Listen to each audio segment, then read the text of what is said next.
Eclesiastes capítulo 1, vamos ler a partir do versículo de número 3. Que vantagem tem o homem de todo o seu trabalho que ele faz debaixo do sol? Uma geração vai e a outra geração vem, mas a terra para sempre permanece. E nasce o sol, e põe-se o sol, e volta ao seu lugar de onde nasceu. O vento vai para o sul e faz o seu giro para o norte, continuamente vai girando o vento, e volta fazendo os seus circuitos. Todos os ribeiros vão para o mar, e contudo, o mar não se enche. Para o lugar onde os ribeiros vão, para aí eles tornam ir. Todas essas coisas se cansam tanto, que ninguém o pode declarar. E os olhos não se fartam de ver, nem os ouvidos de ouvir. O que foi? Isso é o que há de ser. E o que se fez? Isso se tornará a fazer. De modo que nada há novo debaixo do sol. Há alguma coisa de que se possa dizer, vê, isto é novo. Já foi nos séculos passados, que foram antes de nós. Já não há lembrança das coisas que precederam, e das coisas que hão de ser, também delas não haverá lembrança, nos que hão de vir depois. Estamos numa data comemorativa, uma data significativa. Vamos comentar algo a respeito do movimento da história, ou do movimento do tempo. Existe uma concepção da história cíclica. História cíclica. Essa concepção surgiu com os gregos, com os romanos antigos. E ela compreende que o tempo era circular. A história se dá em ciclos, é mais ou menos essa ideia. Ou seja, se ela é circular, se ela é cíclica, ela é repetitiva, ela é periódica, ela é determinista ou fatalista, ou seja, vai sempre acontecer não as mesmas coisas, mas a semelhança das coisas em épocas diferentes, com pessoas diferentes, no decorrer da história. Então, esta concepção cíclica da história tem algumas fases: o nascimento, o desenvolvimento, o declínio e o desaparecimento. Então, percebemos que a história, muitas vezes acontecem coisas, de fato, que já aconteceram em outras épocas. Foi lido aqui na palavra introdutória. Deus, quando fala para o povo de Israel que estaria 70 anos no cativeiro babilônico, está falando de uma geração. 70 anos era o tempo de uma geração. Então era um ciclo. E quando esse ciclo fechasse, então iniciaria um novo ciclo. Então essa é a ideia da história cíclica. E por que eles pensavam assim? Porque a natureza, ela mostra que tudo acontece da mesma forma em períodos, né? Então, se a gente falar das estações, sempre existiram as 4 estações, nunca existiu uma quinta, mas também nunca passou um ano com 3 estações. A regra é 4 estações no ano. Então, o ano é o círculo que faz a Terra em torno do Sol, que de fato, a palavra ano vem do latim, que significa anel, ou seja, completou um ciclo. Então, por essa ideia de que o povo via o Sol nascer e o Sol se pôr, a Lua nascer e a Lua se pôr. Então ela nasce, ela desenvolve, ela declina e ela desaparece. Se nós lermos esse texto agora com esta ideia, a gente vai perceber que faz sentido. Não era essa a única concepção, existia também a concepção linear da história. A história não como cíclica, mas como linear, ou seja, numa linha progressiva, onde as possibilidades de acontecerem coisas inéditas surgiriam.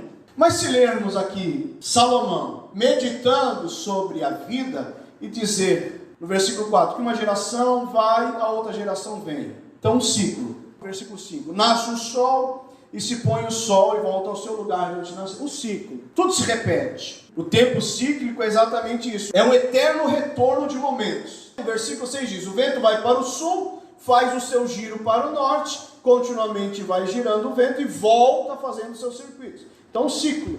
Ciclo das gerações, ciclo do sol, ciclo do vento. Faz sentido essa concepção cíclica da história. Versículo 7, olha o ciclo das águas agora. O rio vai para o mar não se enche, e para o lugar onde os ribeiros vão, para aí eles tornam a ir, porque a gente sabe que tem todo o processo de evaporação, de formação da atmosfera, e a água volta em forma de chuva, e enche os rios, e os rios voltam para o mar, e o ciclo continua. Isso desde que há vida, desde que há mundo. Aí o versículo 9 ele diz, o que foi, ou seja, passou, isso é o que há de ser, ou seja, voltará a ser. O que passou um dia vai voltar a ser. É um ciclo. O que se fez, já está feito, é passado. E isso se tornará fazer, ou seja, vai se tornar futuro. De modo que nada há novo debaixo do sol. Versículo 10 diz, olha, se houver alguma coisa que hoje a gente puder dizer, olha, isso é uma novidade. Ele diz aqui, não é, nos séculos passados já houve, já aconteceu, não tem novidade. Não há lembrança das coisas que precederam, ou seja, que foram antes de nós.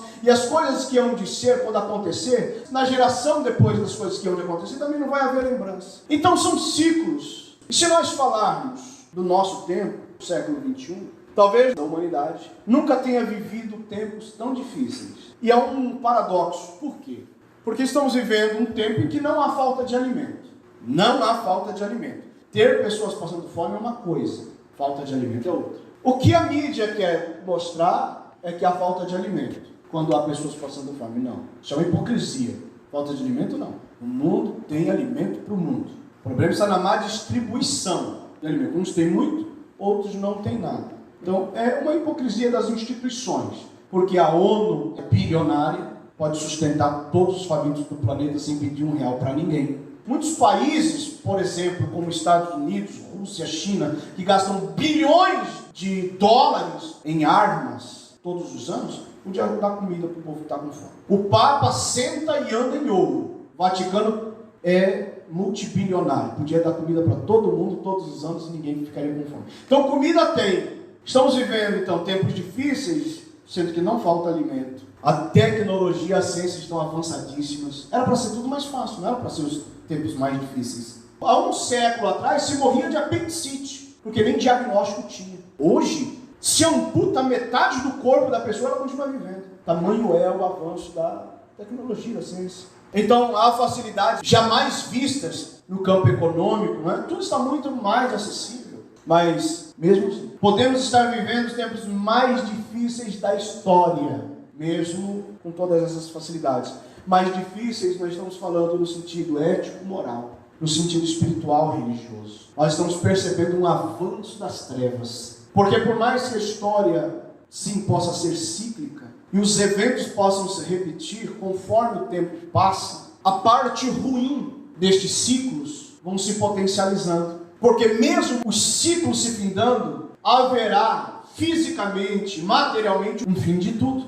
Ou seja, vai fechar o ciclo dos ciclos. E nós sabemos que esses eventos ocorrerão movidos pelas forças espirituais. Nós sabemos que existe uma força espiritual das trevas se aproximando cada vez mais, porque ela conhece a história melhor do que nós. O nosso inimigo, ele conhece melhor do que qualquer ser humano, do que qualquer cientista a história. E sabe que conforme as profecias vão se cumprindo e, portanto, ciclos vão se fechando, se findando, o nosso inimigo sabe que lhe resta pouco tempo. Lhe resta pouco tempo.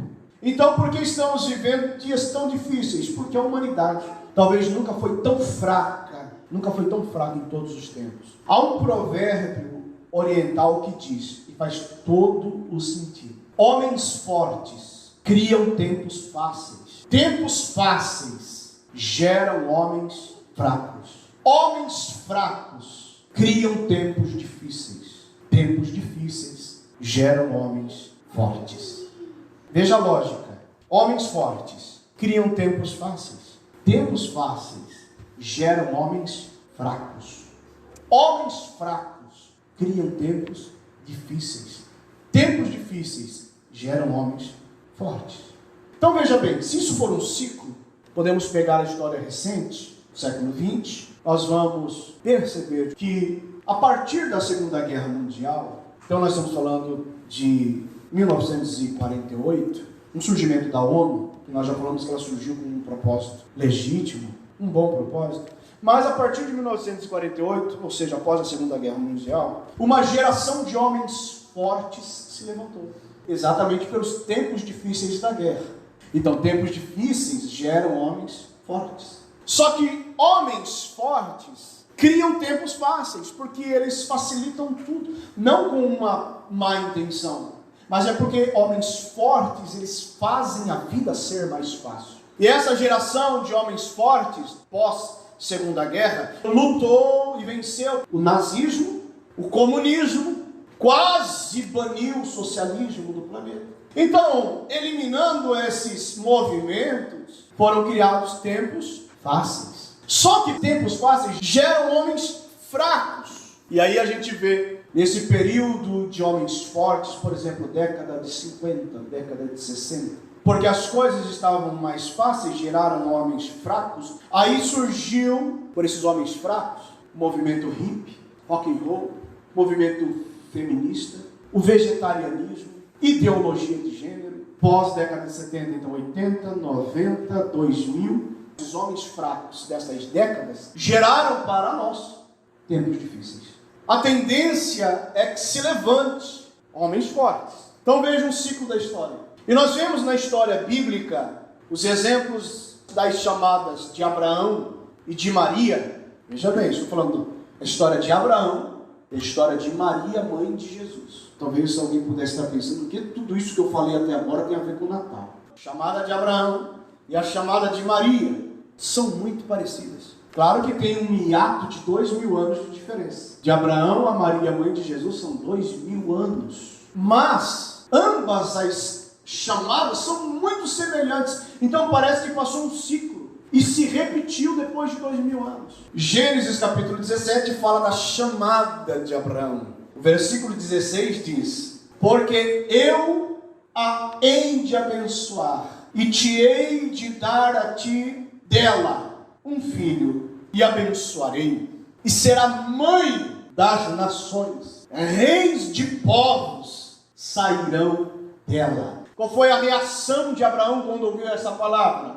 Versículo 17. Então caiu Abraão sobre o seu rosto, e riu-se, e disse no seu coração, ele pensou: a um homem de 100 anos há de nascer um filho, e conceberá Sara na idade de 90 anos. A profecia, para que se cumprisse na vida de Abraão, era biologicamente impossível. Ele mesmo pensa a respeito disso. Ele tinha 100 anos, Sara tinha 90, e recebe a promessa de que eles gerariam nações. Aqui não está dizendo que Sara seria mãe de Isaac, de uma criança. Aqui está dizendo, dela sairá nações. 16, ela está dizendo que ela vai ser mãe de reis. Como que Abraão creria nisso? Porque era biologicamente impossível. Aí quando nós vamos para a chamada de Maria, no Evangelho de Lucas, capítulo de número 1, a partir do versículo 26 do capítulo 1 de Lucas, fala sobre a chamada de Maria. Mas no versículo de número 34, Maria, quando recebe a mensagem do anjo, dizendo que ela conceberia, daria à luz um filho, o nome desse filho seria Jesus, versículo 31, versículo 32 diz que ele seria grande, seria chamado Filho do Altíssimo, que reinaria eternamente, conforme o versículo 33, que o seu reino não teria fim. Aí no versículo 34, ela faz o mesmo questionamento, ou pelo menos pelo mesmo motivo que Abraão fez. Como se fará isso, visto que não conheço varão? Ou seja, também seria para Maria biologicamente impossível. Como uma mulher pode gerar um filho sem se deitar com um homem? Então vejam as semelhanças. E eu estou falando de duas histórias que têm um interregno de 2000 anos, mas que de repente volta a acontecer. Uma história cíclica. Aí a gente vê na história de Abraão, quando ele recebe a promessa, a coisa não acontece tranquilamente. Enquanto no capítulo 17, ele recebe aquela visita chamada, ele recebe a promessa, e no capítulo 18 nós vamos ver a destruição de Sodoma e Gomorra. No capítulo 18 e 19 fala dessa questão, porque foi complicado para Abraão a destruição de Sodoma e Gomorra, porque ele tinha parente, o sobrinho dele estava lá, nas campinas de Sodoma. Então, veja uma situação complicada quando a pessoa tem uma promessa de bênção, de vitória, de um milagre acontecer, e ela fica sempre com aquela visão, eu tenho um milagre, Deus falou que vai fazer um milagre na minha vida. E ela acha que esse processo, até o cumprimento da promessa, vai ser tranquilo. Mas de repente vem a notícia que Sodoma e Gomorra vai ser destruído por Deus. E tem parente lá. Então Abraão entra num período de intercessão. ele vai falar com Deus. Então são transtornos. Até o início da promessa e o cumprimento dela tem um processo, tem um ciclo. Então nós sabemos que Ló e as duas filhas se salvaram, porque Deus enviou anjos lá, por intermédio da oração de Abraão. A mulher de Ló acabou morrendo. É um período de estresse. Tem morte na família. Cidades foram devastadas ao derredor. Tudo isso gera muita ansiedade, muita aflição, muita angústia. E nós temos que muitas vezes pegar a palavra de Deus e tentar entendê-la da forma que ela é, ou seja, literal. Então você recebe uma promessa de receber um milagre na tua vida, aí daqui a pouco começa um conflito, que seja civil ou que seja internacional, e você esperançoso pela bênção, pela promessa que vai se cumprir, e que não vai se demorar, porque Deus não ia demorar a cumprir a promessa de uma idosa gerar um filho. Então é logo. Porém, nesse logo coisa acontece. Aí você recebe uma promessa, você está felizão da vida com Jesus, está no auge da sua vida espiritual, glorificando, adorando, porque a promessa está chegando, o milagre está chegando. Aí daqui a pouco você tem parente aqui, uma cidade perto, e começa um conflito internacional, e a cidade perto, que você tem parente, é bombardeada, como Sodoma e Gomorra. Aí tem morte na família, tem luto na família, tem transtorno na família. E depois, Abraão se desloca, capítulo 20, até a cidade de Gerar. Ali havia um rei chamado Abimeleque. Eles têm a promessa de Sara gerar de Abraão. Mas Abraão, temeroso, porque não sabia do comportamento daquele povo, mentiu e disse que Sara era sua irmã. O rei Abimeleque, então, olha para Sara, já que ela era irmã, e quando eu leio esse capítulo, eu entendo que o milagre de Deus na vida de Sara já estava acontecendo, sabe por quê? Porque Abimeleque, o rei de Gerar, diz que chamou Sara para ela vir para o palácio para coabitar com o rei, como se fosse uma concubina. Qualquer noite daquelas, o rei Abimeleque se deitaria com Sara. Agora, como é que o rei Gerar, o rei Abimeleque, vai olhar para Sara, uma idosa de 90 anos, e vai querer alguma coisa com ela? Por isso eu vejo que aqui o milagre já estava acontecendo na vida de Sara. Talvez Deus já teria até rejuvenescido a aparência dela, porque disse que daria um filho a Abraão, e a mulher tinha que ser fértil. Mas, como Deus é fiel para cumprir a sua promessa, Deus dá um sonho para Abimeleque, o rei, e disse que o rei ia morrer, porque iria tocar em Sara. Está no capítulo 20 de Gênesis. No sonho, Abimeleque conversa com Deus e diz, mas por quê? Qual é o problema? Ela não tem marido? Aí diz, não. Deus diz para ele, ela é mulher de Abraão. Se tocar nela, você morre. O rei acorda e chama Abraão e diz, como é que você faz uma coisa dessa? Você é louco? Aí Abraão disse que temeu. E Sara mentiu junto. Que Sara também disse que era irmã de Abraão.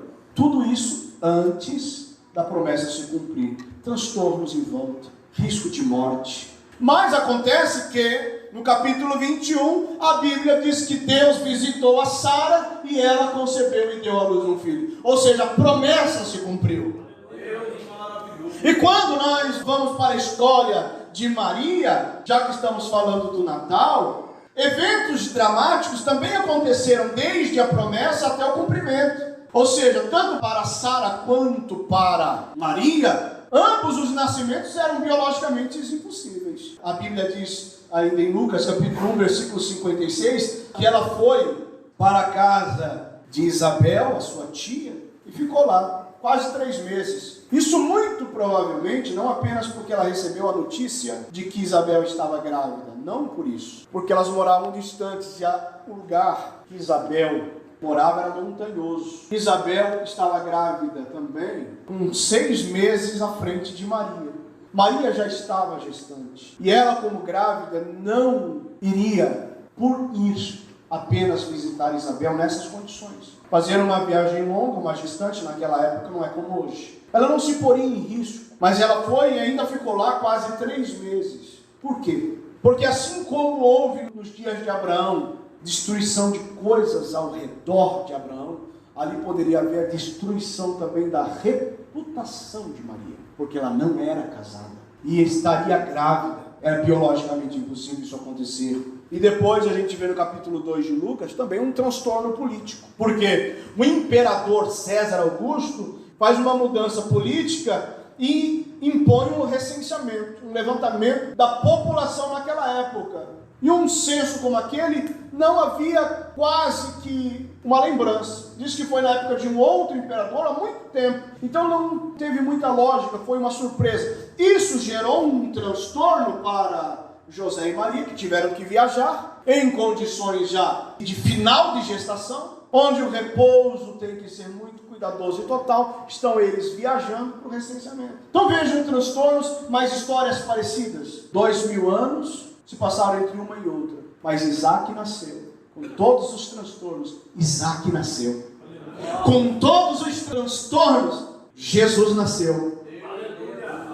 E agora, se a história ela é cíclica de fato, nós estamos vivendo 2000 anos depois da história de Maria. Tempos difíceis, tempos de destruições de reputação, tempos difíceis no meio da política. Como eu disse, talvez os tempos mais difíceis da história, por mais que tempos difíceis já aconteceram, e de forma semelhante, porém, como eu disse, a parte ruim destes ciclos vão se potencializando, porque o inimigo sabe que os dias dele estão contados. E tempos difíceis são para gerar homens fortes. E se hoje estamos vivendo esse período pós 2000 anos a chamada de Maria, e Maria viveu um período pós 2000 anos a chamada de Abraão, mas deu certo para Abraão, deu certo para Maria, então vai dar certo para a igreja também. Em nome de Jesus Cristo, porque Deus está controlando todas as coisas, inclusive o tempo e os acontecimentos. Glória a Deus. Por mais que tudo pareça sem controle, ou pior do que as coisas estarem sem controle, às vezes parece que estão sob o controle ou sob o domínio do mal. Porque estar entre o domínio do mal e sem controle era melhor que estivesse sem controle. Mas às vezes parece que as coisas estão sob o domínio do mal. Mas o que é isso? Isso não passa de meras tentativas do maligno de dominar a história, de prevalecer na história. Mas a palavra de Deus nos garante que quem vai controlar, quem vai dominar, quem vai reinar é o príncipe da paz. Ele vai retornar, ele vai governar, mesmo que pareça que o mal esteja prevalecendo. Jesus está voltando, ele vai vir de novo. Se Isaac nasceu, se Jesus nasceu, Jesus vai voltar, porque a palavra de Deus é fiel. Não tenha medo, como foi dito no início. Fique em paz, como foi dito na palavra introdutória. Aleluia. Deus sabe que pensamentos Ele tem a nosso respeito. Pensamentos de paz e não de mal. Para o povo que estava cativo na Babilônia, Ele disse, vai passar um ciclo, e depois desse ciclo eu volto. Ou seja, eu não vou esquecer vocês aí. No tempo determinado da minha palavra que é soberana, eu vou cumprir a minha promessa. Aleluia! Talvez naqueles transtornos de Abraão e de Sara, com tudo que aconteceu com Sodoma, com Gomorra, com Zeboim, com Adama, foram duas cidades também que tiveram destruições por conta da destruição de Sodoma e Gomorra. Talvez por conta de terem ido a gerar e correrem risco de morte. Talvez tivesse até esquecido da promessa. Não é assim que acontece? Às vezes a gente até esquece da promessa que Deus fez nas nossas vidas por conta dos problemas e a gente acaba esquecendo do que Deus falou. A gente foca no problema, a gente foca na adversidade e esquece da promessa. Mas se eles tivessem esquecido ou não, a Bíblia diz que Deus visitou a Sara no tempo determinado. Quando completou 70 anos do povo em Babilônia, Deus foi lá e tirou o povo de Babilônia. Mesmo com todo o transtorno para José e para Maria, a questão da reputação, imagina, seria considerado para Maria um adultério, uma prostituição. Ela seria ré de morte por apedrejamento. E daqui a pouco eles têm que viajar, viagem de última hora, por uma imposição de um imperador, põe em risco sua saúde, sua vida, sua gestação. E você sabe o que aconteceu nesse período em que ela deu à luz. As condições eram das piores, mas ele nasceu. Então fique tranquilo que no tempo de Deus Ele vai cumprir a promessa na sua vida.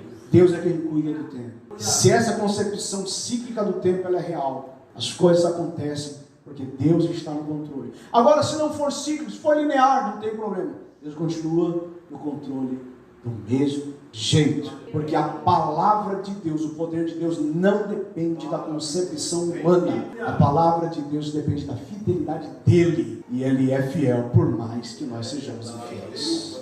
Em nome de Jesus, creia que Jesus está voltando. Por mais que as coisas pareçam fora de controle ou sob o domínio do mal, é só uma aparente tentativa de prevalecer, mas o nosso Deus é quem dá a última palavra.